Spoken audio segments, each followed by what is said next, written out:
नमस्कार दोस्तों, स्वागत है आप सभी को। आज हम लोग मिडवाइफरी क्लास को आगे कंटिन्यू करते हैं। जैसे कि आप सबको पता है कि मिडवाइफरी का वीवीआई क्वेश्चन का सीरीज हम लोगों का चल रहा है, जिसमें कि हमने कल 20 क्वेश्चन देखे थे। आज भी हम लोग 20 और उससे अधिक क्वेश्चन देखने जा रहे हैं। बहुत ही इम्पोर्टेंट टॉपिक है आपके एग्ज़ाम के दृष्टि से। आप जेएनएम एएनएम जो भी एग्ज़ाम आपका तैयारी कर रहे हैं, प्रिपरेशन कर रहे हैं, क्योंकि ये कॉमन टॉपिक है और सबसे ज़्यादा पूछे जाने वाला ये टॉपिक है। तो ज़रूर आप लोग इस टॉपिक को अच्छा से कवर करिए, क्योंकि इस टॉपिक से ज़्यादा सवाल आपको देखने को मिलेंगे। सारा नोट्स इससे पहले भी हमने मिडवाइफरी का लगभग 300 क्वेश्चन करवा चुके हैं। जो भी अभ्यर्थी अभी तक क्लास नहीं ज्वाइन किए हैं, तो वो सारे कैंडिडेट ज़रूर इस नंबर पर कॉल करके व्हाट्सएप करके क्लास में जुड़ जाइए। इस नंबर पर 70 50 87 29 96, जिसमें कि डेली आपको 6 से 7 इवनिंग में क्लास मिलते हैं। साथ ही जैसे ही आप क्लास में जुड़ते हैं, उसी समय आपको सारा नोट्स पीडीएफ मिल जाते हैं, जो कि आपको एग्ज़ाम में डायरेक्ट क्वेश्चन मिलेंगे। और आप अच्छे से प्रिपरेशन करते हैं तो निश्चित रूप से आपको जॉब लगेंगे। चाहे बिहार में जॉब करना चाहे, चाहे आप रेलवे का बहाली दिया है उसमें जॉब करना चाहे, चाहे यूपी का बहाली दिया है उसमें जॉब करना चाहे, जिसमें भी आपको जॉब करना रहेगा, आपका प्रिपरेशन अच्छा रहेगा तो निश्चित रूप से उसमें आपको जॉब होंगे और आपका मेरिट लिस्ट भी बनेगा। तो चलिए हम लोग बिना देरी किए क्लास को आगे कंटिन्यू करते हैं। और जैसे कि ये सारे नोट्स आप लोगों को, जो आप लोगों का क्लास का ग्रुप है, उसमें मिल जाएंगे। और हम लोग 20 से आगे का क्वेश्चन देखेंगे, क्योंकि 20 तक क्वेश्चन हम लोग पिछले क्लास में ही कर चुके थे। तो चलिए हम लोग का क्वेश्चन कर रहा है 21 क्वेश्चन है कि क्या कर रहा है कि एक महिला जिसने 5 बार, क्या कह रहा है कि एक महिला जिसने 5 बार या उससे अधिक बार बच्चे को जन्म दिया हो तो क्या कहलाती है। मतलब कहलाती है, यहाँ पर थोड़ा सा मिस्टेक हुआ है, लिख लीजिएगा।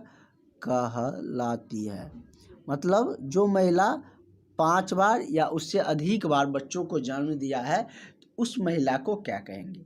अब अभी के सिनेरियो में इतना बच्चे तो कोई भी जो भी फैमिली मेम्बर होता है वो नहीं चाहते हैं, क्योंकि सबका अब एक ही थीम रहता है, हम दो हमारे दो। लेकिन पहले अमूमन ज़्यादा देखते होंगे, अभी भी आप सबके जो भी आसपास में होंगे तो देखते होंगे 5 या उससे अधिक भाई बहन होते हैं।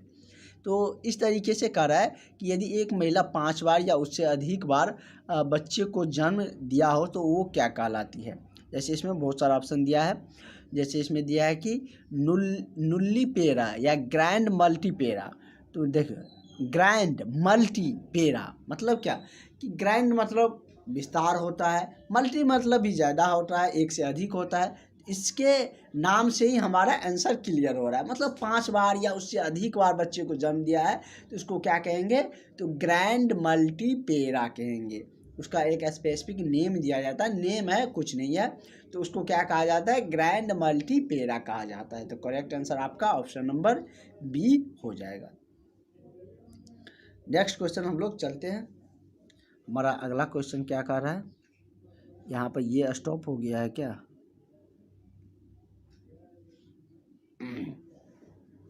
नेक्स्ट है कि लैंगिक परिपक्वता को लेकर जो रजोनिवृत्ति तक की जो बीच की संपूर्ण प्रवृत्ति अवस्था होती है वो क्या कहलाती है।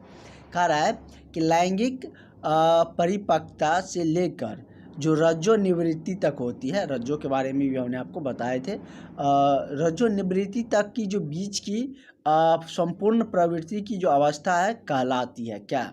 इसमें ऑप्शन दिया है कि कैलोमैक्टेरिक या पोवर्टी कह सकते हैं, पोवर्टी या मेनार्चे या थेलार्चे। तो क्या कहा जाता है, तो लैंगिक परिपक्वता से लेकर जो रजोनिवृत्ति तक के बीच का जो संपूर्ण प्रवृत्ति की जो अवस्था है उसको पुबेर्टी कहा जाता है। प्रवृत्ति की अवस्था है तो उसको पुबेर्टी कहे जाते हैं। तो इसका करेक्ट आंसर आपका क्या हो जाएगा, ऑप्शन नंबर आपका बी हो जाएगा। इस पर कंफ्यूज मत करिएगा, आज ये रुक गया है, नहीं तो यहाँ पर आंसर शो करता था।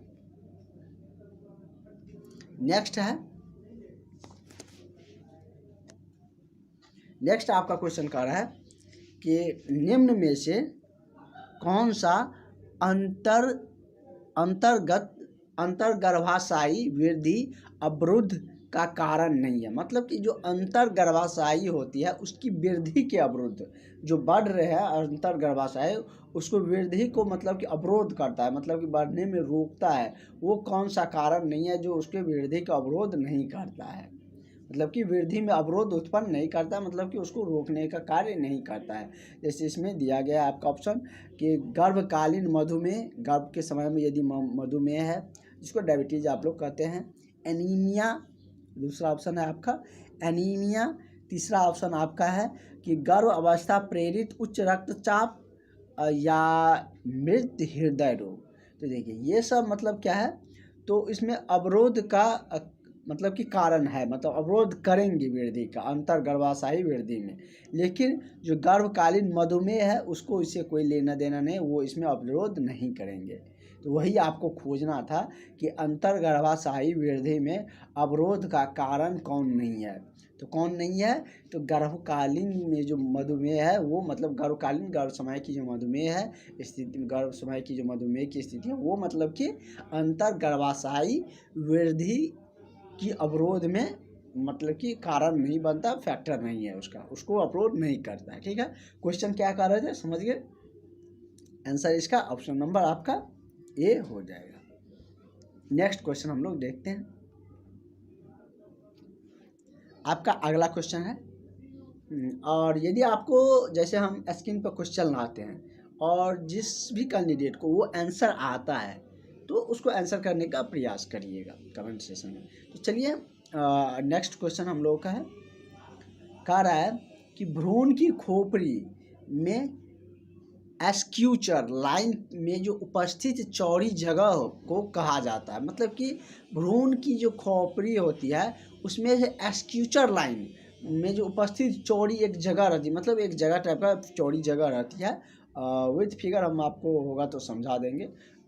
तो उसमें क्या होता है कि कह रहा है कि उसमें उसको कहे जाते हैं क्या, डायमेट या फेंटानेल ब्रो या लाई, तो उसको क्या कहा जाता है, तो फेंटानेल कहा जाता है। क्या कहा जाता है, फेंटानेल, जो मतलब कि भ्रूण की खोपड़ी में जो एस्क्यूचर लाइन में जो उपस्थित चौड़ी जगह होती है, मतलब कि उसमें एस्क्यूचर में जो जगह बच जाती है चौड़ी सी, उसको क्या कहा जाता है, तो फेंटानेल कहा जाता है। क्या कहा जाता है, फेंटानेल कहा जाता है। ऑप्शन नंबर आपका बी सही हो जाएगा। और जो भी कैंडिडेट बिहार के एएनएम जीएनएम ड्रेसर का इंतज़ार कर रहे हैं तो वो लोग बिंदास होकर अपनी तैयारी को जारी रखें, क्योंकि आपका बहाली तो आने ही वाले हैं, कुछ दिन में आपको बहाली आ जाएगा। जैसे रेलवे दे दिया है आपका, और उसके बाद यूपी का आ गया है, तो बिहार वाला जैसे अनाउंसमेंट कर चुका है, सीट का हो चुका है, इसमें थोड़ा सा डिले हो रहा है क्योंकि अभी दरोगा साहब का नियुक्ति प्रमाण पत्र सारे कुछ दिए जा रहे हैं, वितरण किए जा रहे हैं, तो इस वजह से भी थोड़ा सा समय लग रहे हैं।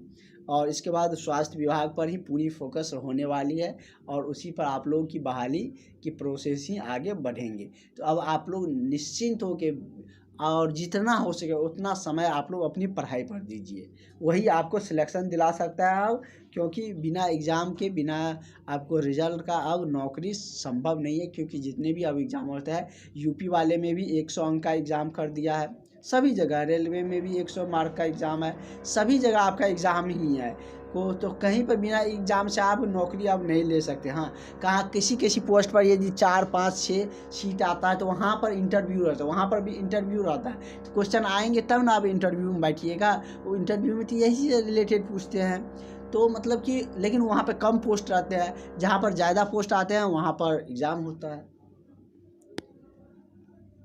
नेक्स्ट क्वेश्चन आपका कह रहा है, और सबका हो जाएगा जो भी पढ़ेगा क्योंकि बहुत सारी बहाली आने वाली है। कह रहा है कि कौन सी संरचना बेग्रामा के नाम से जानी जाती है, इसमें जनरली नाम से ही रिलेटेड है। कह रहे कि कौन सी ऐसी संरचना है जो ब्रेगमा है, ब्रेगमा के नाम से जाना जाता है।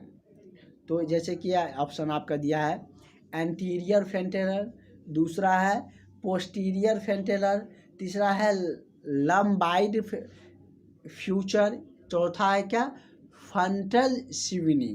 तो ब्रेगमा के नाम से जो जाना जाता है जिस संरचना को, उस संरचना को क्या कहा जाता है? तो एंटीरियर फेंटेनल कहा जाता है। क्या कहा जाता है? एंटीरियर फेंटेनल कहा जाता है। और हम बीच में एक बार एक टॉपिक स्टार्ट करेंगे, उसके बाद आप लोगों को मिडवाइफरी का थ्योरी क्लास मिलेगा।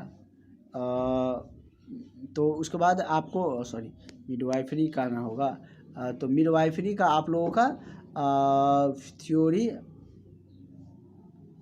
थ्योरी क्लास मिलेंगे। पहले हम लोग इससे पहले एक और टॉपिक कवर कर लेंगे, क्योंकि लगातार मिडवाइफरी चलेंगे तो आप लोगों को थोड़ा सा लगेगा कि सर एक ही टॉपिक पढ़ा रहे हैं।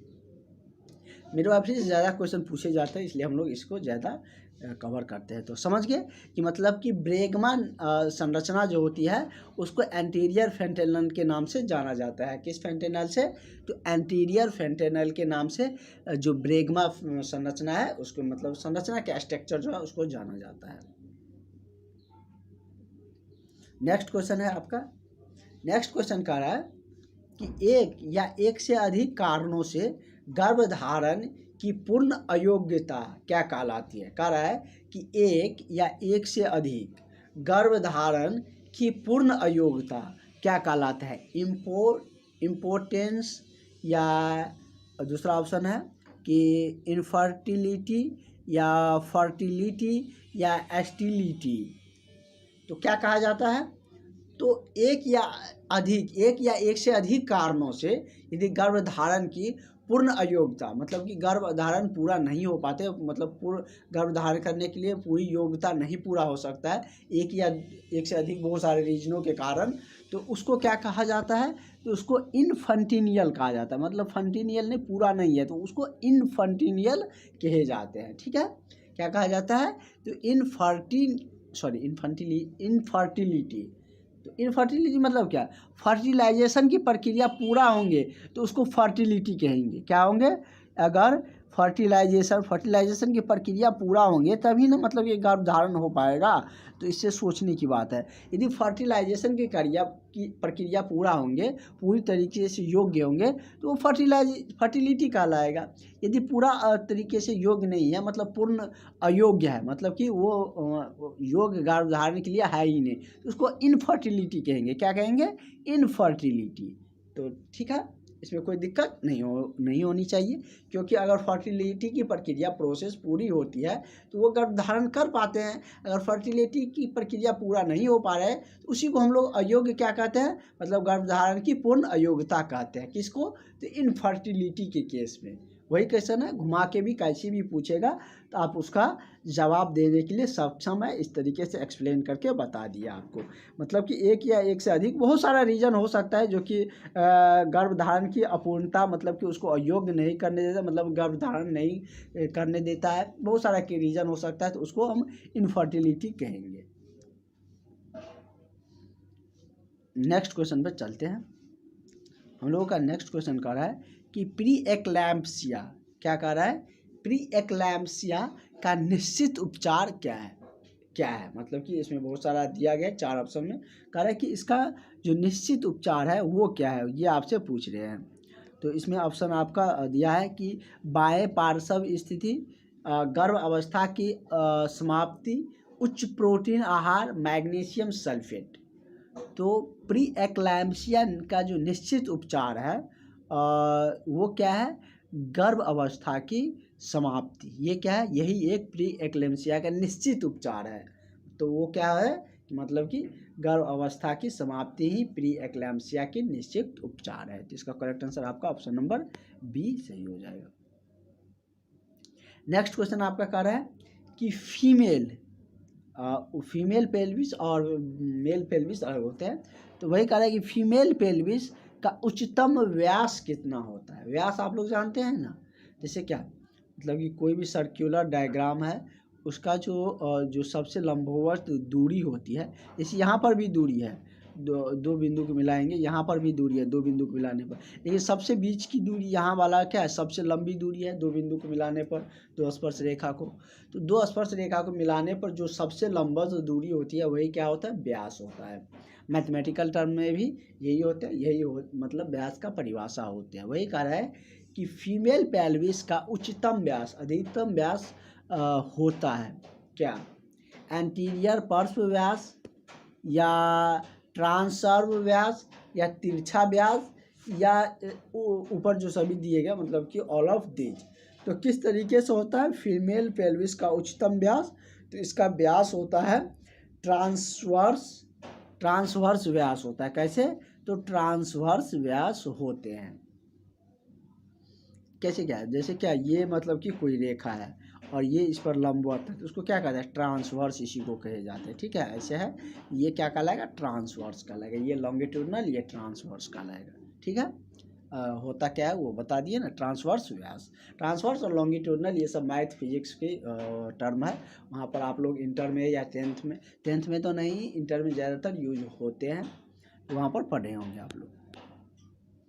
नेक्स्ट क्वेश्चन है कि स्तन में कह रहा है कि स्तन के उत्तक, क्या कह रहा है कि स्तन के उत्तक का सूजन क्या कहलाता है? स्तन के उत्तक में यदि सूजन आ जाता है तो उसको क्या कहे जाते हैं?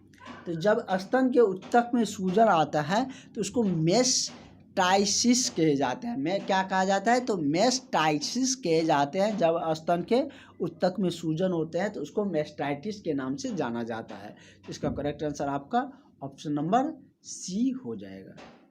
नेक्स्ट क्वेश्चन आपका क्या कह रहा है?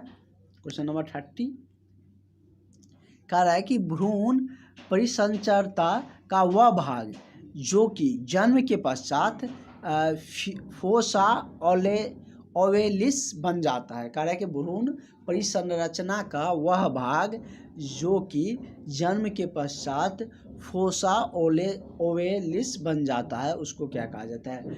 गर्भनाल धमनियाँ, या डक्ट और आर्टेरियस, या फोरोमेल ओरल, या गर्भनाल नस। तो उसको क्या कहा जाता है? तो उसे कहा जाता है फोरमेन ओरेवल। क्या कहा जाता है? फोरमेन ओरेवल कहे जाते हैं।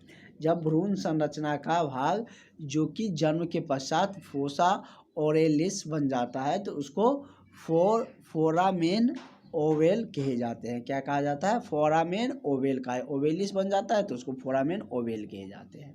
मतलब कि फोरामेन ओवेल से वो फोसा ओवेलिस बन जाता है। ठीक है। नेक्स्ट क्वेश्चन हम लोगों का कह रहा है कि निम्न में से, क्या कह रहा है कि निम्न में से कौन सा हालत गर्भ अवस्था में मूत्र पथ के जो मूत्र मार्ग है उसके संक्रमण के लिए जोखिम कारक नहीं है? मतलब कि इनमें से कौन सा ऐसा हालत है या कौन सा ऐसा रोग है, मतलब कौन सा इसमें जो दिया गया है वो मतलब कि गर्भ अवस्था में मूत्र के पथ जो मूत्र नल होता है, मूत्र मार्ग होते हैं, उसमें संक्रमण के लिए जोखिम का कारक नहीं है। मतलब उससे कोई खतरा नहीं है मूत्र मार्ग में, ये आपसे पूछ रहा है। जैसे कि मधुमेह, उच्च रक्तस्राव, और उसके बाद आपका दिया गया है कि वेसिकोलेटिस रिफ्लेक्स या सिकल सेल एनीमिया। तो संक्रमण के लिए जोखिम कारक नहीं है। तो वो कौन सा है? तो उच्च रक्तस्राव जो होती है वो मतलब कि गर्भ अवस्था में मूत्र पथ के संक्रमण में जोखिम कारक नहीं है, क्योंकि उस समय मतलब कि जब द्वितीय प्रसव में जाते हैं तो उस दौरान ब्लीडिंग होते हैं। अगला हम लोग का क्वेश्चन है कि पीएच से रिलेटेड है।